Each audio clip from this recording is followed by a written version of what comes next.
अभी तक हमने देखा कि जब टायंग और सागे दोनों लड़ रहे थे तो तब उन्हें रोकने के चक्कर में बॉम्ब पानी में गिर जाती है एंड गहराई में जाने लगी। टायंग और सागे दोनों शॉक रह गए ये सब देखकर, इसलिए तभी वो दोनों भी पानी में कूदते हैं एंड बॉम्ब को बचाने की कोशिश करने लगे। फाइनली सागे बॉम्ब का हाथ पकड़ लेता है एंड उसे बाहर ले आया, लेकिन जब वो बॉम्ब को उठाने की कोशिश कर रहा था तो तब वो उसे उठा ही नहीं पाता है। इसलिए तब टायंग आगे आया और बॉम्ब को उठाकर लेके जाने लगा। सागे को ये बात अच्छी नहीं लगती, इसलिए जब वो इन दोनों के पीछे आ ही रहा था कि तभी उसका पैर स्लिप होता है एंड उसका सर किसी स्टोन से टकरा गया, जिस वजह से सब कुछ ब्लर दिखने लगा। साथ ही उसे पास्ट की मेमोरीज भी याद आई जब सागे को हॉस्पिटल लेकर जाया जा रहा था। बाय द वे जिंगू भी यहाँ आ गया होता है और सागे के पास आने लगा, तो वहीं बॉम्ब जिसको अभी तक होश नहीं आया है, इसलिए टायंग बॉम्ब को ऑक्सीजन देने का डिसाइड करता है। और अब इससे पहले कि ऑक्सीजन दे पाता कि तभी सागे जोर से चिल्लाता हुआ आने लगा, क्योंकि वो नहीं चाहता है कि इन दोनों की किस हो। और फिर जब जोर से टायंग के ऊपर गिर गया तो तब कुछ ऐसा हो जाता है जिसे देखकर जिंगू तो शॉक होता ही है, साथ ही बॉम्ब भी शोर सुनकर उठ गई थी और वो भी शॉक रह गई, बिकॉज सागे एंड टायंग के बीच एक्सीडेंटली किस हो चुकी होती है।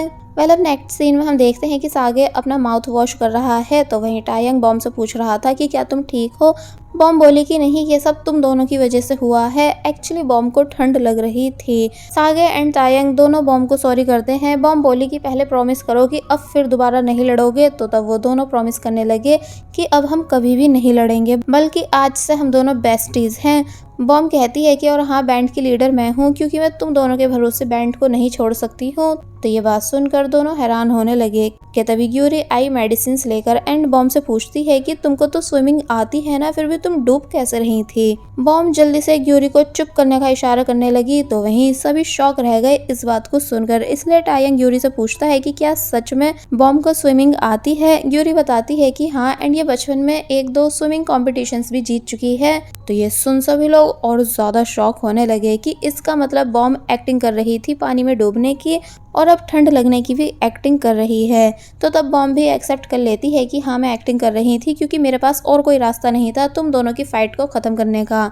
मैं तुम्हें यहाँ लाई भी इसलिए थी ताकि तुम दोनों के बीच की लड़ाई खत्म हो जाए, लेकिन तुम दोनों तो लड़ने से बाज आ ही नहीं रहे थे। ये सब सुनकर पहले तो सागे और टायंग दोनों शांत खड़े रहे, पर जब बॉम्ब हंसती है और यहाँ से भागने लगी कि कैसे उसने इन दोनों को बेवकूफ बना दिया, तो तब टायंग और सागे ये दोनों भी बॉम्ब के पीछे पीछे भागते हैं। अब हमें रात में दिखाया जाता है कि जहाँ सभी बाहर बैठकर एंजॉय कर रहे थे, तो वहीं वैन में जीना बोर हो रही थी, इसलिए बोली कि अब मैं क्या करूं, ये सब तो एंजॉय कर रहे हैं जबकि मैं बोर हो रही हूं। कि तभी उसकी नज़र बॉम्ब के बैग पर गई, जिसमें से वो बॉम्ब की सॉन्ग्स डायरी निकाल लेती है एंड बॉम्ब के एक न्यू सॉन्ग को देखकर शॉक होने लगी कि ये तो नया गाना है, पर बॉम्ब ने इसे मुझे बेचा क्यों नहीं। और फिर काफ़ी ध्यान से पूरे सॉन्ग को रीड करती है, जो कि मास्टरपीस था। तो वही बॉम्ब कुछ सामान लेने आने लगी, और जब जैसे उसने डोर ओपन करा तो पता चला कि जीना अब नॉर्मल होकर बैठ चुकी थी, कि जैसे उसने कुछ भी नहीं करा हो। अब नेक्स्ट मॉर्निंग हम मिस किम को देखते हैं, जो कि सागे के रूम में आई है और सागे के मनी बैग को देखकर कहने लगी कि मैं कुछ गलत नहीं कर रही हूँ, मैं बस देखूंगी कि एक साथ काफी सारे पैसे कैसे दिखते हैं। और फिर जब जैसे उन्होंने बैग को खोला कि तभी डोरबेल बजी, जिस वजह से वो शॉक रह गई। फिर जब नीचे चेक करने आई कि कौन है, तो तब टायंग के फादर उनसे मिलते हैं और अपने बारे में बताते हैं कि मैं टायंग का फादर हूँ। मिस किम उन्हें देखकर बुरी तरह शॉक होने लगी कि आप मिस्टर मिन चेओल हो ना, मैंने आपको बहुत बार टीवी पर देखा है, आप एक बहुत ही बड़े डॉक्टर हो। तो तब टायंग के फादर हंसने लगे और पूछते हैं कि क्या मैं अंदर आ सकता हूँ, क्योंकि मुझे अपने बेटे का सामान लेना है। वो मुझसे नाराज होकर यहाँ रहने आ चुका है, बट अब मैं उससे वापस लेकर जाना चाहता हूँ। तो तब मिस किम कहती हैं कि मुझे नहीं पता था कि टायंग आपसे लड़कर यहाँ आया है, और फिर मिस्टर मिन चेओल को घर में ले आई। मिस्टर मिन चेओल बोले कि आपका घर काफी सुंदर है। तो तब मिस किम कहती हैं कि ये तो कुछ भी नहीं है, जब बॉम्ब की मदर जिंदा थी तो तब ये और भी ज्यादा सुंदर हुआ करता था। फिर बताने लगी कि वो रात बहुत ही दर्दनाक थी जब हमें उनकी डेथ का पता चला था। यानी उनकी तेज़ बारिश में कार स्लिप हो जाने की वजह से डेथ हो गई थी। क्या आपको इस बारे में पता है? क्योंकि जब ये एक्सीडेंट हुआ था तो सभी न्यूज़ चैनल पर इसी बारे में बताया जा रहा था। मिस्टर मिंचल साफ मना कर देते हैं कि नहीं, मुझे याद नहीं है। फिर बोले कि मैं बॉम से कुछ बात करना चाहता हूँ, क्या आप मुझे उसका नंबर दे सकती हो? तो तब मिस किम बॉम का नंबर दे देती हैं। वेल, अब नेक्स्ट सीन में हम मिस्टर चो को देखते हैं जो कि यूनिवर्सिटी आए हैं एंड प्रिंसिपल से बात कर रहे हैं। क्योंकि उन्होंने यूनिवर्सिटी में काफ़ी बड़ा डोनेशन दिया है, इसलिए प्रिंसिपल भी काफ़ी ज़्यादा खुश नज़र आ रहे थे कि हम आपके इस एहसान को कभी नहीं भूलेंगे। तो तब मिस्टर चो बोले कि मुझे एक फेवर चाहिए, यानी आप बॉम से बोलो कि उसे स्टडी करने के लिए फॉरेन कंट्री जाने की बड़ी अपॉर्चुनिटी दी जा रही है और फिर उससे साइन करा लो, यानी कि बस कैसे भी करके इस यूनिवर्सिटी से कहीं और भेज दो। तो तब प्रिंसिपल कहते हैं कि ठीक है, मैं ऐसा कर दूंगा। तो वहीं अब हमें बॉम दिखाई जाती है जो कि फुल स्पीड में भाग रही थी क्योंकि उसे टायंग के फादर ने कॉल करके बुलाया था। और अब जब वो फाइनली मिस्टर मिंचियोल से एक रेस्टोरेंट में मिली तो तब यहाँ वो काफ़ी खुश थी कि अंकल फर्स्ट टाइम मुझसे मिले हैं। बट मिस्टर मिंचुल अपनी बातों और शब्दों से साफ क्लियर कर देते हैं कि उनको बॉम बिल्कुल पसंद नहीं है, स्पेशली जिनके माँ बाप नहीं होते या अच्छा बैकग्राउंड नहीं होता, उन लोगों से उन्हें नफरत है। बॉम का दिल टूटने लगा उनकी बातों से। फिर वो अपने मेन पॉइंट पर आए कि मैं चाहता हूँ कि मेरा बेटा तुमसे दूर रहे क्योंकि उसका स्टैंडर्ड एकदम अलग है। मैं उसे एक फेमस डॉक्टर बनाना चाहता हूँ जो कि मेरा ड्रीम है एंड ये ड्रीम तभी पूरा होगा जब वो तुम लोगों से दूर रहेगा एंड बैंड को छोड़ देगा। मैं ऑलरेडी तायंग का सामान तुम्हारे घर से लेकर जा चुका हूँ, इसलिए मुझे उम्मीद है कि तुम उसे वापस घर नहीं आने दोगी। तो तब बॉम बस शांत बैठी रही क्योंकि उसे बहुत बुरा लग रहा था कि मिस्टर मिंचोल कैसे बात कर रहे हैं। फिर तभी खाना आने पर मिस्टर मिंचोल यहाँ से उठकर जाने लगे, ये कहते हुए कि इस एक्सपेंसिव मील को एंजॉय करो। तो तब बॉम को और ज़्यादा बुरा फील होता है क्योंकि उसे बिल्कुल आइडिया नहीं था कि टायंग के फादर उससे इतनी ज़्यादा नफरत करते हैं सिर्फ उसके ऑर्फन होने की वजह से। तो वहीं दूसरी तरफ हम टायंग, यूरी एंड जिंगू इन तीनों को साथ में स्टडी करते हुए देखते हैं, जहां जिंगू बातों बातों में बोलने लगा कि वैसे सागे एंड बॉम दोनों गायब हैं, कहीं वो एक दूसरे को डेट तो नहीं कर रहे हैं। यूरी शॉक रह गई इस बात को सुनकर, फिर बोली कि नहीं, ऐसा कुछ भी नहीं है। तो वहीं अंदर ही अंदर टायंग का भी दिल टूट रहा था कि तभी टायंग के पास बॉम का मैसेज आया जो कि मिलने बुला रही है। टायंग काफी ज्यादा खुश हो जाता है उस मैसेज को देखकर। फिर बस होना क्या था, वो जल्दी भागता हुआ बॉम के पास आया और पूछता है कि तुम यहाँ क्या कर रही हो। तो तब बॉम बताने लगी कि मैं तुम्हारे फादर से मिली, जिन्होंने मुझे बताया कि तुम उनसे लड़कर आए थे, इसलिए वो तुम्हारा सामान लेकर जा चुके हैं और अब तुम्हें भी वापस अपने घर जाना होगा, यानी कि तुम्हें वापस जाकर अपने डैड की बात माननी चाहिए और उनके ड्रीम को पूरा करना चाहिए। टायंग हैरान होने लगा कि क्या डैड तुमसे मिले थे, और फिर मना करने लगता है कि मैं वापस नहीं जाऊंगा, मेरा बिल्कुल भी मन नहीं है डॉक्टर बनने का। तो तब बॉम बताती है कि मेरी मॉम की डेथ के बाद मैंने भी वो सब काम करे हैं जो मुझे पसंद नहीं थे। जिंदगी ऐसे ही चलती है और बल्कि तुम्हें ग्रेटफुल होना चाहिए कि तुम्हारे फादर इतने बड़े सर्जन हैं। हर किसी को इतना बड़ा चांस नहीं मिलता जबकि तुम इजीली सब हासिल कर सकते हो। बस जैसा तुम्हारे फादर बोल रहे हैं वैसा करो। एक्चुअली बॉम मजबूरी में टायंग को फोर्स कर रही है जाने के लिए ताकि वो उससे दूर रहे, जैसा कि उसके फादर चाहते हैं। बॉम यहाँ ये भी कहती है कि मैं जेलस फील करती हूँ कि तुम्हारे पास तुम्हारे फादर हैं जबकि मेरे पास ना ही मेरी मॉम है और ना ही मेरे डैड। और जब जाने लगी तो तब टायंग उसे रोकने की कोशिश करता है पर वो रुकती नहीं है और यहाँ से चली गई, जिस वजह से टायंग का काफी बुरी तरह दिल टूटा। अब हम सागे को देखते हैं जो कि बॉम के घर वापस आने का वेट कर रहा था और फिर जब उसे बॉम आती हुई दिखी कि तभी अचानक उसे फिर से सब ब्लर दिखने लगता है।